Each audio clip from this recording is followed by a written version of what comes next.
think we'll get started. Hi, everyone. Welcome and thank you for joining us at this briefing session on aerospace defense and security in Europe. I'm Claude Gendron, the Director of Customer Acquisition and Outreach at CCC. Very pleased to be here with you and with my team. I'd like to, before we get started, to hand it over to Mathieu Lacroix, our Director of Business Development for Europe, so you can introduce yourself. Merci, Claude. Good morning, everyone. I'm one of the directors for Europe. With the busy, safe discussions that have just partially concluded, we've got basically 4 directors who are covering Europe. But we cover the aerospace, defense, security for Europe. I cover Portugal, Italy, Greece, Cyprus, France, as well as others that welcome this morning, and we hope you'll enjoy this presentation. And if you ever need anything from us, I'm one of the directors. I think my colleagues will join me as well, but I'm one of the directors responsible for Europe for the business development group in defense and security. Thank you, Mathieu. So please note that this session is being recorded, and we'll be emailing out a link along with resources afterwards, including the deck for this session today. Today's session is targeted to our Team Canada colleagues, mainly trade commissioners posted at our missions abroad, CBS, LES, folks from headquarters, regional offices, CDAs, and provincial partners. So really, thank you again for joining us. Our agenda today, our briefing will be covering a number of sections that are important for our collaboration, and also to advance our priorities in Europe in defense and security. So section number 1 will be speaking about how CCC can help deliver results for Canadians. Then we'll talk about government contracting. We'll give a refresher and any updates on our G2G. Third, we'll be talking about strategic positioning of Canadian defense in Europe and the UK. 4, we'll be talking how our trade partners can help identify and advance G2D transactions. And then we'll be showcasing capabilities, case studies. We have planned a Q&A session. You will see on the slide, on the top of the screen here, not on the slide, on the top of the screen, you'll see a Q&A button. You can use it at any time during the presentation to ask questions. And my team and myself will be answering those questions. And we also are planning, should time permit, to have a Q&A session at the end of the briefing. We are very proud to share that CCC has had a record year last fiscal year, 2024-25, $6.1 billion in contracts signed, $2.8 billion of export delivered. That's quite significant for our organization. That's up from $3 billion in the previous year. It translates into over 12,000 jobs supported. And we provide services to 1,200 over Canadian businesses, most of them are SMEs, 80%. So 93% represent quite a big number, but if we compare the contract signed with the previous fiscal year and until so from 23-24 to 24-25, we've increased by 23%. 93% are contract signed. This is very, very significant, and it speaks to the relevance of G2G contracting in the market. So we can boost that number even more, and collaborating really can make a very big difference. So we're working with many customers and government buyers on additional contracts that's going to even further boost that number. But as I mentioned, it shows the appetite of foreign governments to buy from Canada and to leverage G2G. Looking at CCC global footprint, you'll see on the screen here, on the slide here, the green area covers our business line with the US DoD.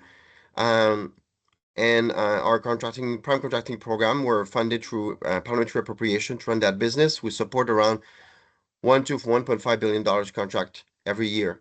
Very accessible to smaller business and also larger ones. The light blue regions show on a map show two other business lines. So our international prime contractor program and our sourcing program, um, along with active agreements with governments, which include MOUs. Um, so we've went from 62 to 77 countries in 24, 25. These are active touch points, either where we sign contracts, either where we have active pursuits in negotiation. But it really speaks to quite a number of active countries where, there's an interest either for the government perspective or for CCC to engage, and working, hands to hands with CDAs, with the TCS, with provinces. I'd like to hand it over to my colleague Matt Larivière, who's going to speak to the next section of the briefing. Thank you. Thank you, Claude, and good morning, everybody. For those of you who haven't had the chance to meet, my name is Matt Larivière. I'm on the customer acquisition team, which is a subset in the business development group at CCC. What you need to remember is my team and I we're the front doors for all new Canadian companies, and we often engage with partners. So, as you have questions, we're probably a good team to come through to ask these questions to. So, I thought I would just take a minute to as a refresher, define what a government-to-government contract is for those who haven't had a chance to do this or be involved in a project like this yet. Pretty simply, a G2G contract is an alternative procurement strategy that can be used by foreign governments within the bounds of their procurement laws. So it's a formal agreement between two government entities for the purchase of products, services, solutions. So, pretty simply, a tangible example that you should likely have seen on the social channels and on the media is Canada signing in CCC, one and the same, signing a commercial contract with the Ministry of Defense in Germany, and then subcontracting that work back to Lockheed Martin Canada. So in that example, clearly we have a government to government where Germany is procuring from Canada, and then Canada is of course, CCC in Canada, one and the same, is subcontracting back to Lockheed Martin Canada. Now, countries like Canada are not unique in offering a government-to-government model for supporting their Canadian exporter industry. The US has a version, the Spaniards have a version, the South Koreans, if I'm not mistaken. Most of the G7 countries largely do, but CCC is just Canada's version of government to government. So you might be wondering, how do these government to government contracts come to life, or how are they even initiated? So historically, most of the CCC contracts that we participated in were largely exporter driven, meaning that they were initiated by the Canadian company. They were coming to us with something in their pipeline and thinking that CCC could be a useful differentiator in their sale. And I would say that still is true, but we're starting to see the balance tip a little bit where foreign governments, so ministries of defense in Germany, for example, are coming to CCC via our embassies or our missions abroad, or just directly because of the relationships that we have, knocking on our door and saying, what kind of capabilities exist in Canada, and how can we, potentially work together. So that's a balance that we certainly welcome. And we are obviously well equipped to intake buyer leads just as much as we started with the exporter side a number of years ago. So I'll point your attention just to the graphic on the screen here. A few important points in the life cycle of a deal. Everything starts with the due diligence, right? For CCC, that's the basis of our commercial contract and the basis of how we're able to offer the performance guarantee, which I'll get into in subsequent slides. But ultimately, we are looking at a Canadian company's technical, managerial, and financial and responsible business conducts to be able to support them and ensure that the transaction that Canada is essentially signing off on is backed by a Canadian company that can ultimately do that work. So that's point number one. That's pretty critical in the way that we support Canadian companies, which then leads into the an exporter proposal, right? That you'll see in the light blue section of the graphic, which ultimately turns into a commercial contract, which CCC becomes the prime on, which then gets submitted or gets signed by the foreign government. And at that point, once that international contract is signed between, I'll go back to my example, Germany, CCC in Germany, CCC then issues a domestic back-to-back contract, which mirrors all of the obligations in the commercial and in the international, I should say, flows those obligations back to the Canadian exporter. And then, lastly, it's pretty straightforward in that once the project is successfully completed, we're always looking to explore potential other areas of collaboration, whether that be with the Canadian company or whether that be with the buyer. Now, of course, this is a simplified description of a life cycle of a deal, but I just thought I would quickly share a few touch points of what's involved in the mechanics of a government-to-government contract. Now, it's important to remember that government-to-government contracts are niche, and there's a few notable characteristics about them that make it so. We often say internally that stars need to align for these deals to come together, and that's not true. That is true, and we certainly are the right team to assist in qualifying whether these deals make sense. So we would encourage you to come to us when there's any questions to trying to get a sense of does this make sense or not. We're there to help and usher that process along and qualify that right on your behalf. So typically contracts are well above $10 million, sometimes into the billions. We certainly have the ability to go lower than the 10 million if possible. But that's not the general characteristic of a government-to-government sale. Buyers are typically coming to us with urgent and compelling needs, where there's a lack of government capacity. There may be issues of bribery and corruption or a failed competitive tendering process in the past. And typically these are pretty strong signals for that are favorable to a government-to-government contract. The solutions that are being exported, you might be wondering what kind of companies are we supporting, or solutions are we supporting, and we will get into it. But these are typically full systems, turnkey, even services as well, perhaps less so in the defense sector, but services definitely. And they're not widgets, they're not spare parts, they're not components necessarily. These are typically higher dollar value and full-fledged out systems that they're buying from Canada that are best suited for government to government. And I would also say that typically our contracts are sole sourced pre-RFP, meaning that an unsolicited proposal was submitted to the government buyer, right? So this is in advance of a competitive tendering process. That's where the chances of success in a government-to-government model are the highest. We have the ability to participate in competitive processes.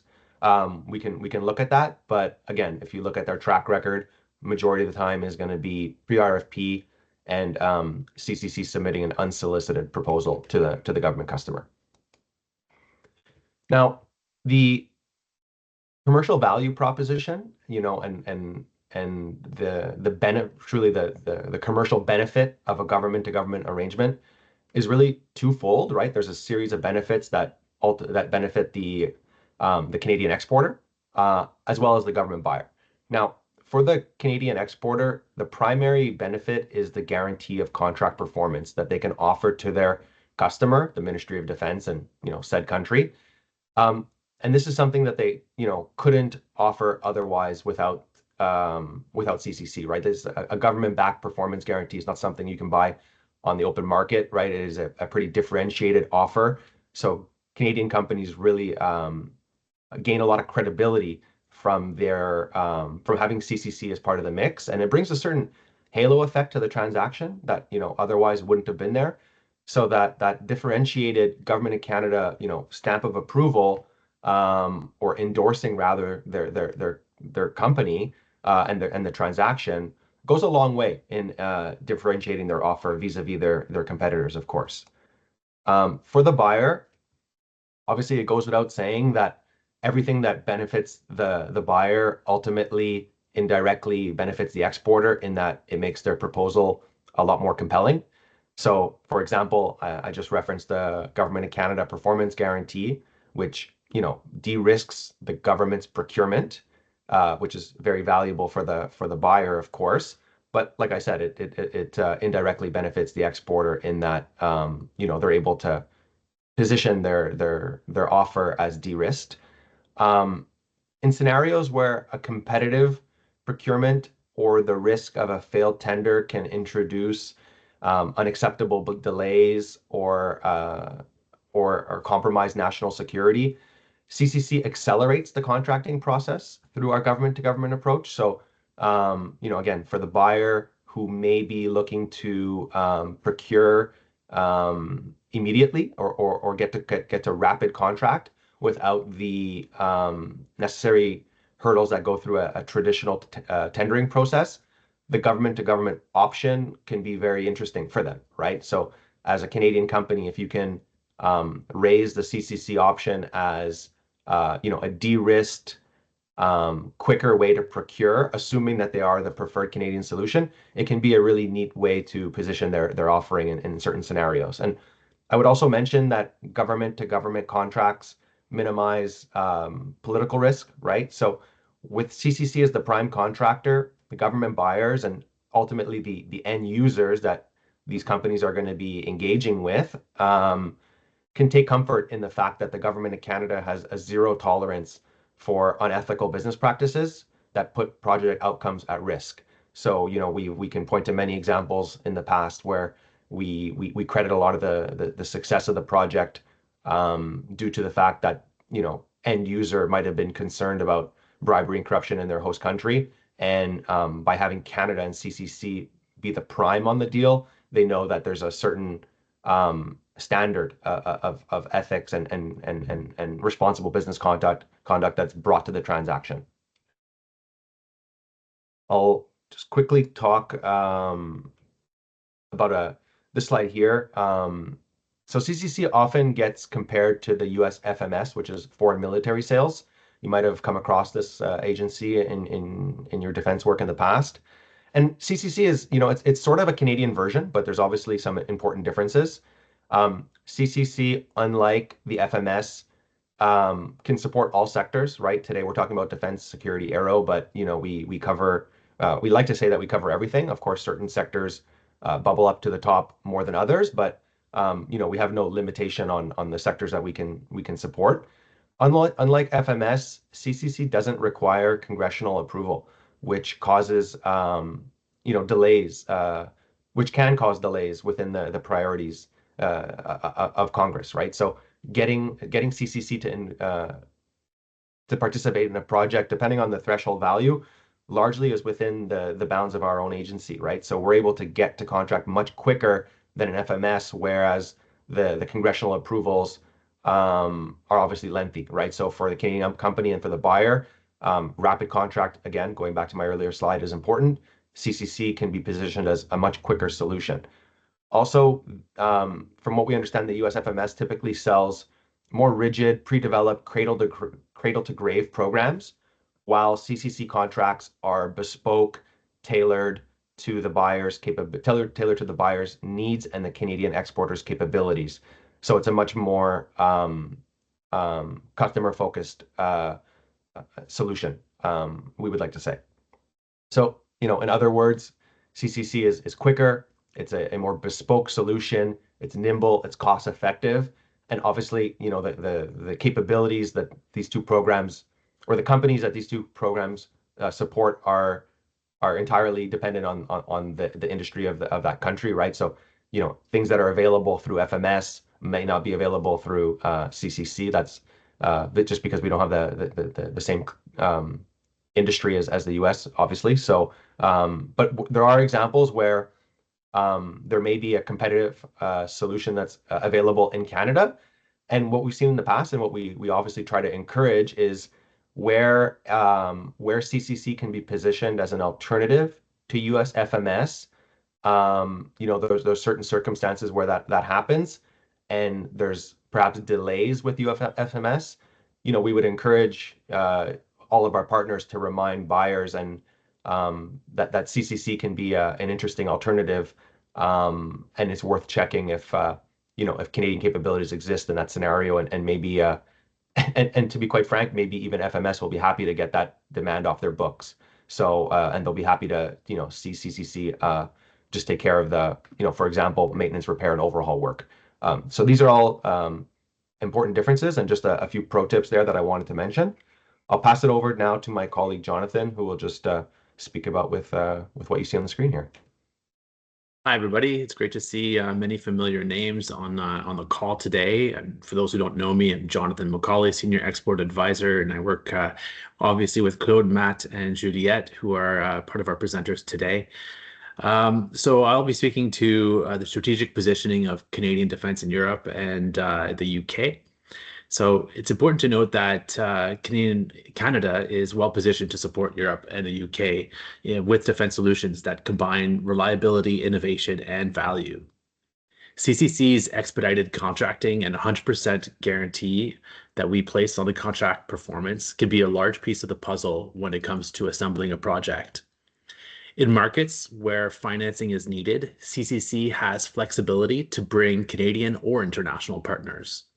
So while EDC is currently organizing to eventually support the defense sector, CCC signed in May 2025 an MOU with UK Export Finance to support Canadian businesses. Through CCC and with UKEF, buyers gain the government-backed assurance and flexible financing.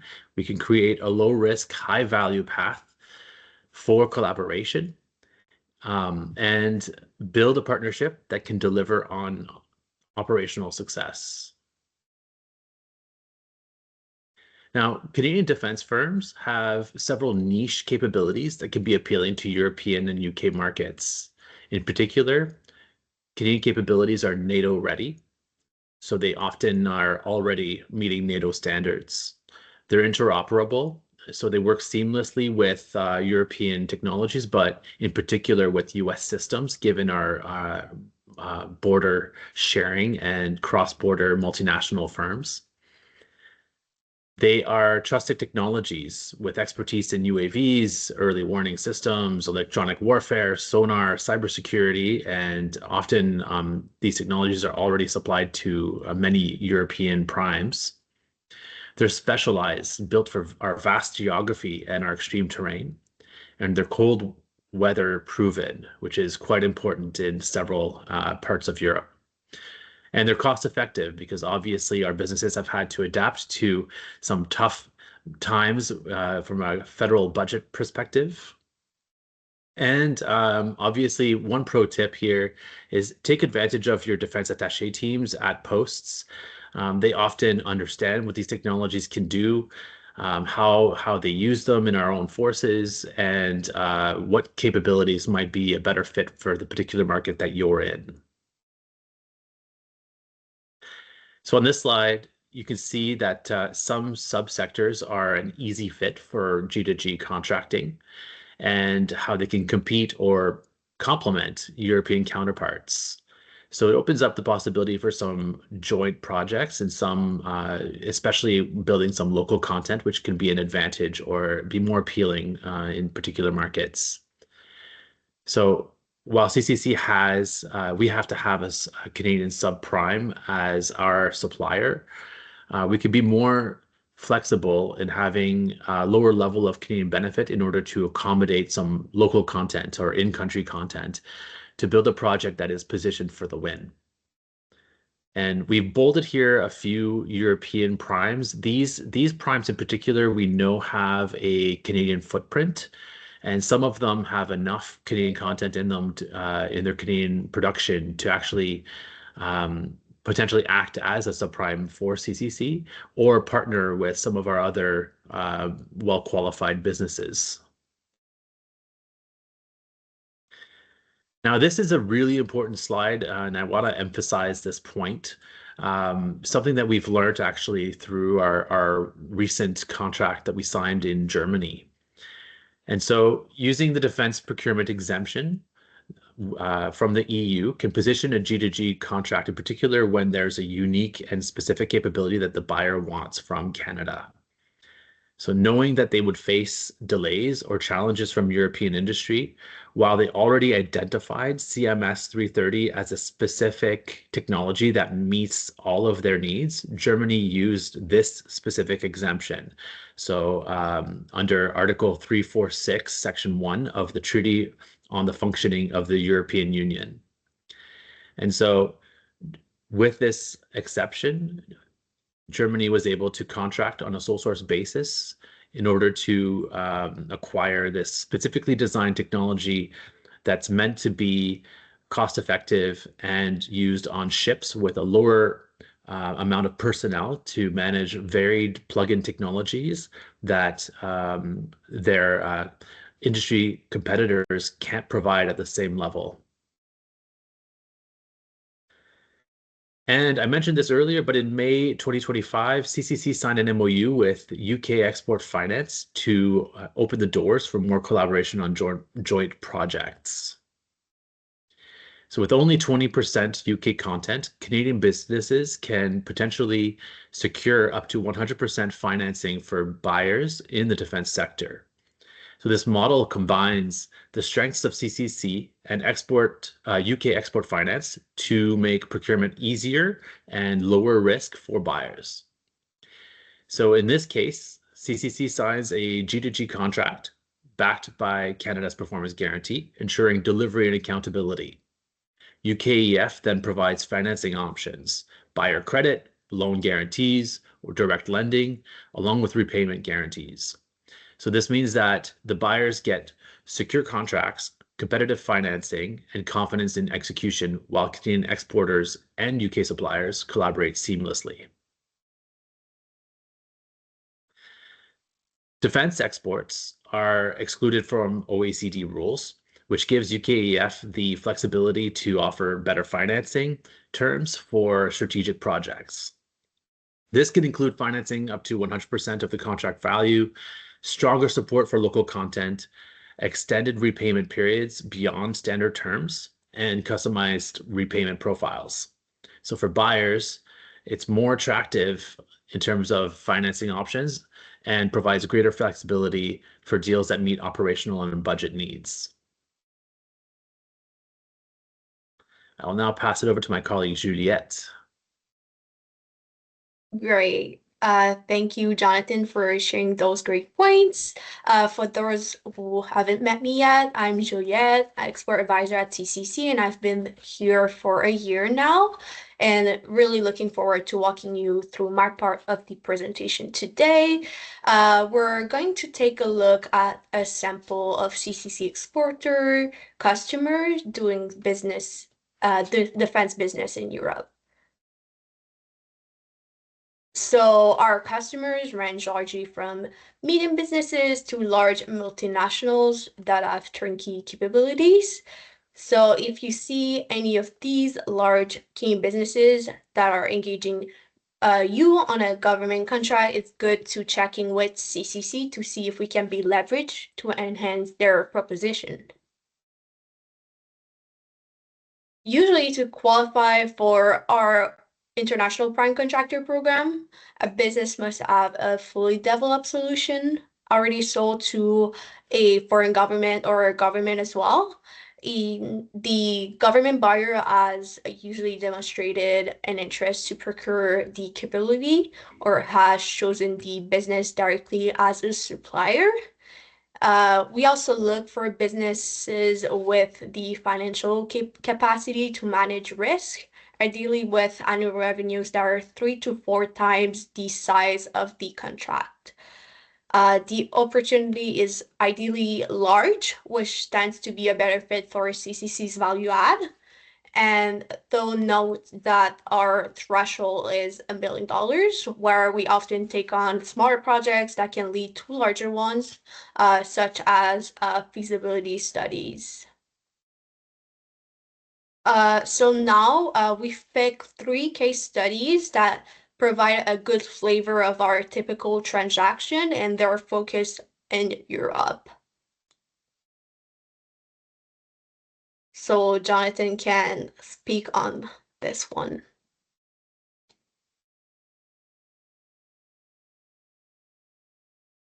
Oh, you're on mute there, Jonathan. Yeah, you're good. Thank you. Many of you might have heard of this contract in particular. CCC was instrumental in collaborating with de Havilland to help to revive the famous Canadian-made water bombers. And so together we began by partnering on refurbished older versions of the water bomber, where we sold 3 CL-415s, enhanced aerial firefighting aircrafts, to the Kingdom of Morocco. And so these are currently under delivery, and there's refurbishment packages along with training packages packed along with the sale of the actual aircraft.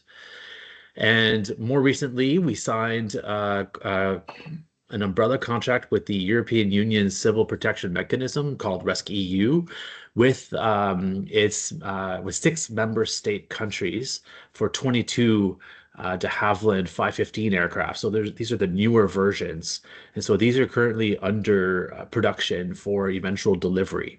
And so CCC is overseeing the partnership between de Havilland and the EU and its member state countries, as these are being produced and eventually delivered.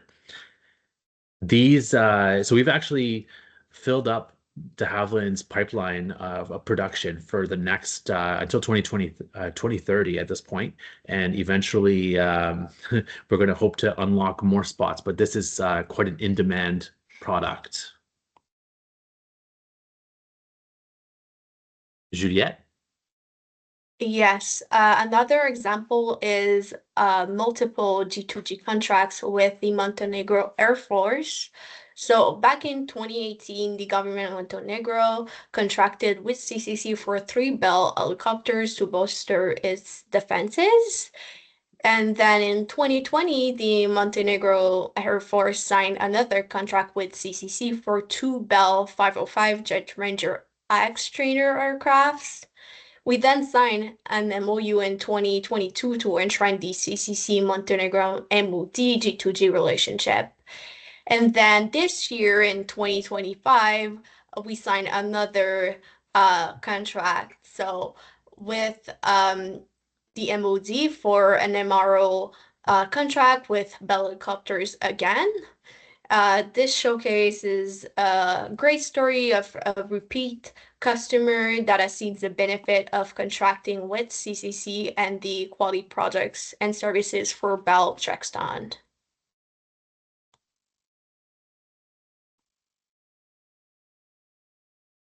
So I had the pleasure to work on this project. So CMS 330 is the combat management system developed by Lockheed Martin for the Royal Canadian Navy.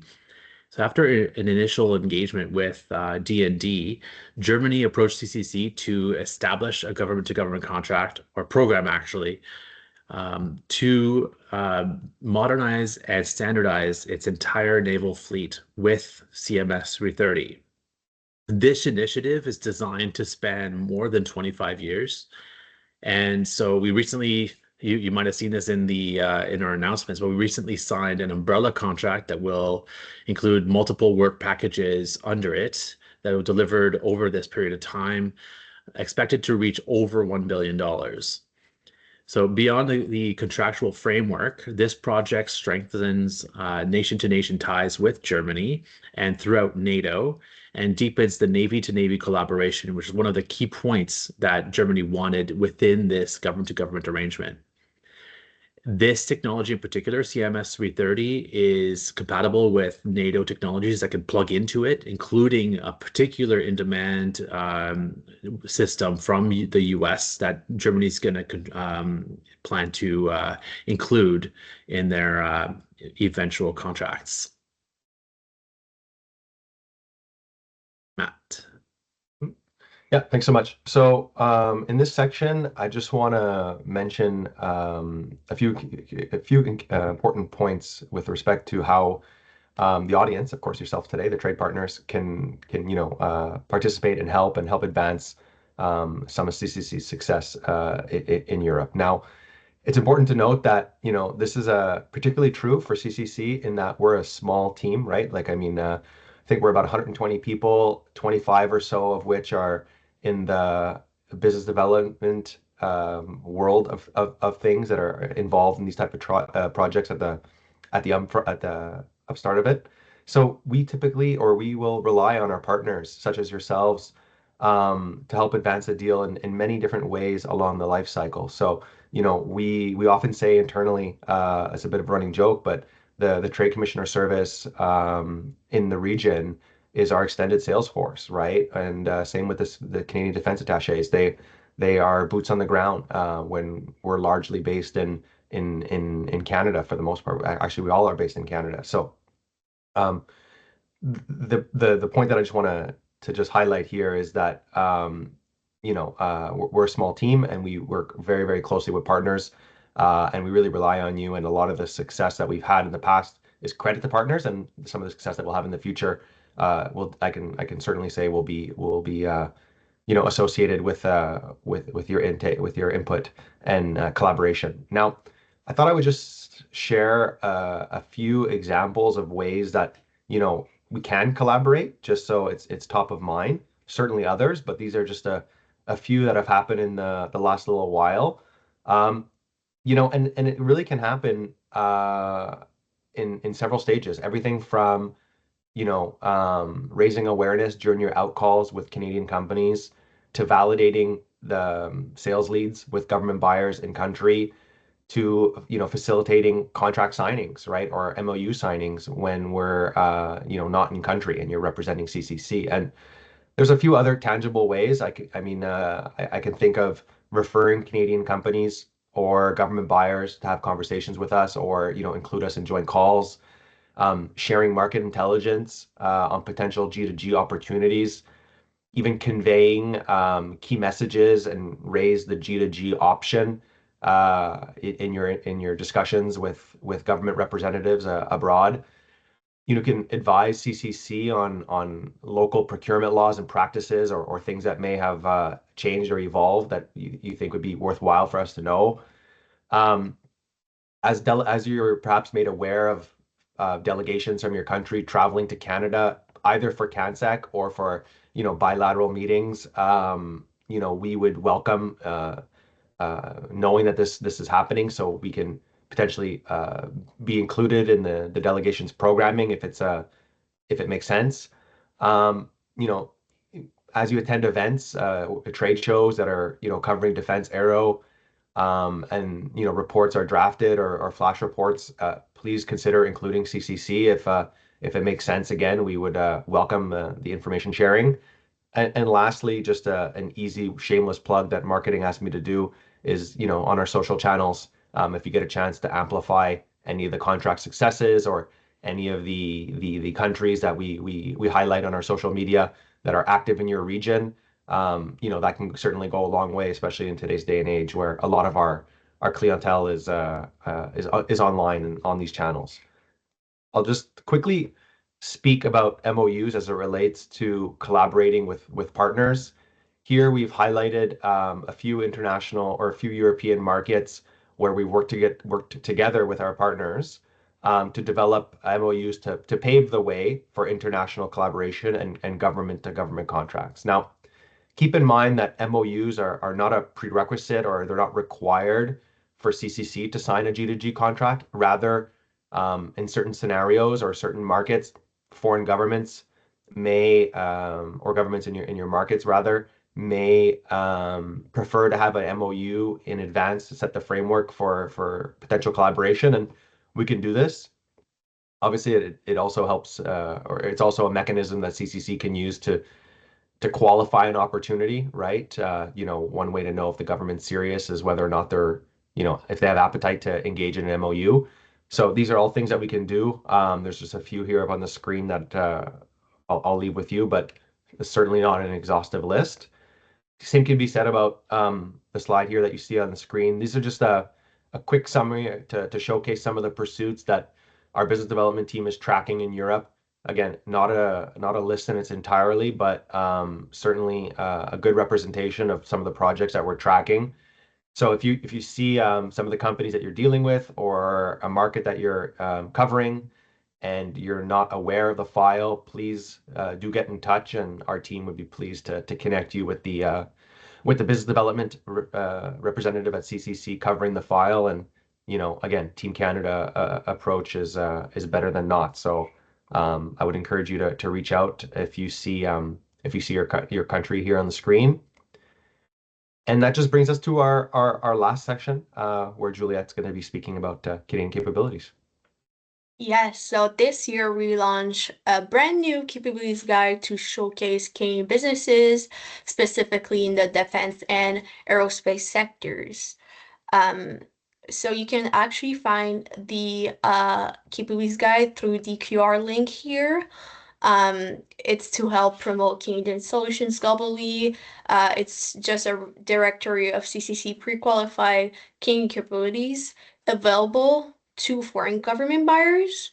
This can be a handy reference for you to use for government engagements at all levels.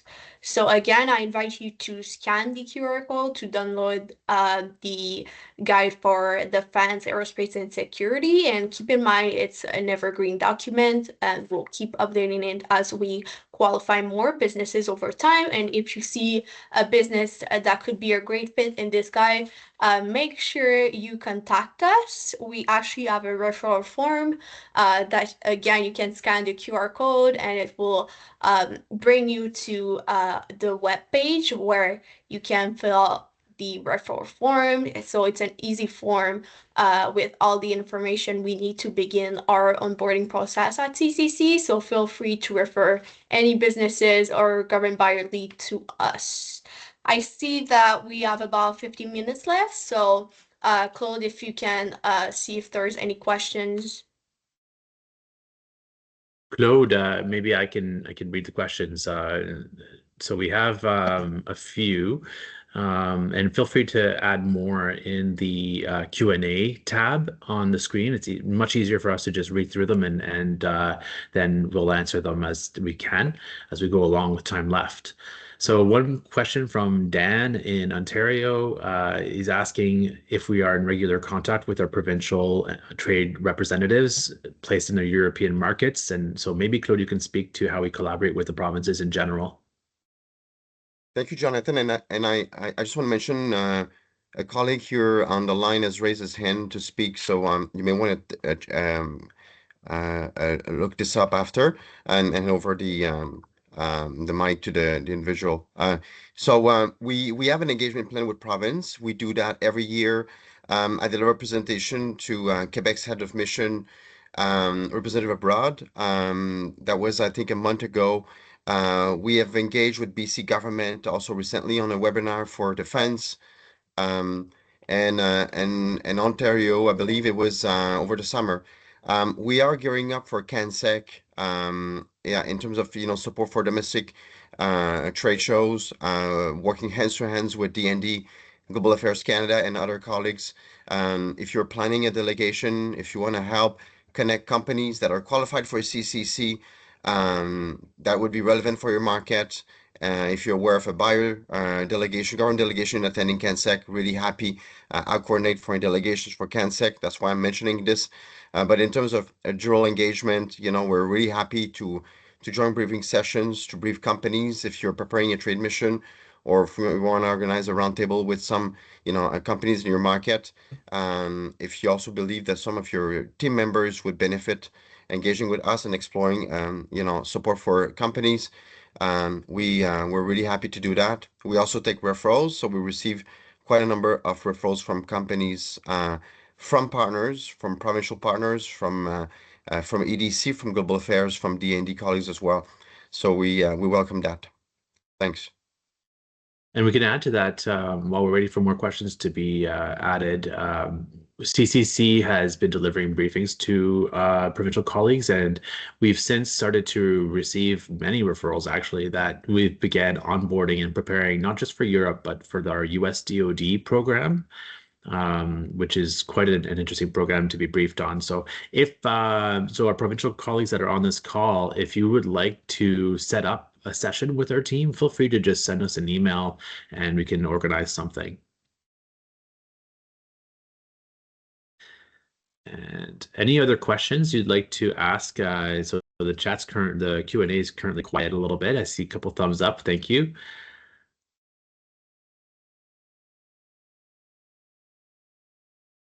Okay, maybe oh, there is a new question actually.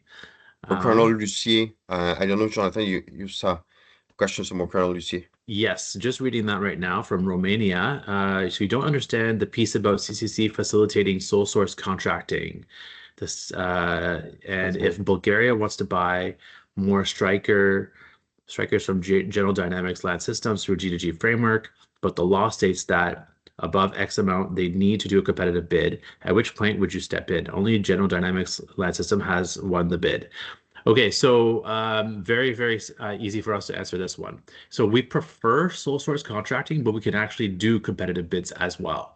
So the best scenario here is Canadian businesses need to engage us early on. So as soon as you have a business that's targeting a government buyer, in particular if they have a unique capability such as the strikers, ideally we speak to each other, because what we do in this context is we provide a letter of conditional support to the business that's conditional upon them winning the competitive tender. General Dynamics Land Systems, who has been our customer many times in the past before, would then put in some language inside their proposal that states that they prefer to work with CCC as prime, given the advantages we bring as in terms of oversight of the contract, the sovereign guarantee for the buyer, de-risking on both counts, and that we charge a fee. And actually, since we often get this question, I'll just speak briefly to our fee. So we, as a quorum corporation, charge a cost recovery fee that ranges between 2 and 3% above $100 million contracts and starts at 5% at the $1 million mark. This fee is assigned to a contract based on its risk profile, on the complexity, and on the value of the contract. Essentially, it goes down as the value of the project goes up. So it is a way that we can assist businesses in competitive bids or sole source competitions. So very possible. I would add too, though, that for Bulgaria in particular, they can actually apply the EU exemption under the agreements. If they are an EU member, they can apply the EU exemption in order to do a sole source competition. And so, Colonel Lucier, I can send you some more information about that after the session. Claude? Merci. Thank you, Jonathan. I just wanted to add the fee. So our international prime contractor program, which governs all of our prime contractor engagement internationally on the defense sector outside of the US, is on cost recovery, and the fee is applicable to the government buyer. So the exporter doesn't pay a fee. However, if a minister or an authority wants to discuss a project and have CCC attend, unless we are represented by our embassy or CDA colleagues, but if we need in-person attendance, we'll work with the exporter on a service agreement to cover travel costs and accommodation, not the salary. And if we do other business not related to the company itself while in country, in addition to representing the company's interests, we'll reduce and we'll split the cost for the travel. Our business line on Defense Production Sharing Agreement with the United States Department of Defense doesn't have a fee. We're funded through parliamentary appropriation. So just a little note there. And I just want to add also, a number of markets where CCC sees a niche are mid-range governance countries who perhaps, lack capabilities and may be delayed in acquiring some solutions, and therefore would favor, a government-to-government contracting, bringing some peace of mind to the government authority, and also reducing some of the red tape and also any delay in acquiring the solution. In more sophisticated market, and if you think the case of Germany recently with a CMS 330, one of the challenge was, having to consult with industry on major platforms before running a tender, bringing them 5 years-ish down the road before acquiring the solution. And therefore, having a G2G was a favorable option, given the circumstances and the geopolitics at play. But these are, case by case. I mean, a lot of G2G we do. We did what, $26 billion the last 10 years, and it's keep going up. There's a need for that, but it is important to understand what are the legal framework, contracting framework, and the legal ability of the authorities being targeted, to understand how they can, whether they can do a sole source, under what condition, and whether the events, the current context make it beneficial for a sole source contract. Thank you. Are there any more questions?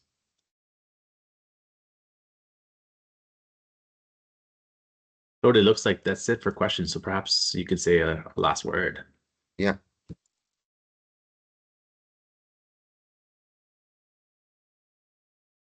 So as we're wrapping up, I want to leave you with a few key takeaways. We have a global reach and credibility. I mean, our team engaged with quite a significant number of exporters, around 800 exporters across sectors every year. Uh, and I mean, the ability to do sole source contract is a deal breaker for a number of companies. But it is also important for government who are looking at acquiring capabilities, um, and perhaps, or have competing priorities, that requires to expedite the acquisition of the goods and services from Canada, or lack some governance and are challenged by acquiring these solutions. Um, we are open. We have open doors to markets. We work with markets that are like-minded to Canada. Um, we want to give businesses access that otherwise may be out of reach.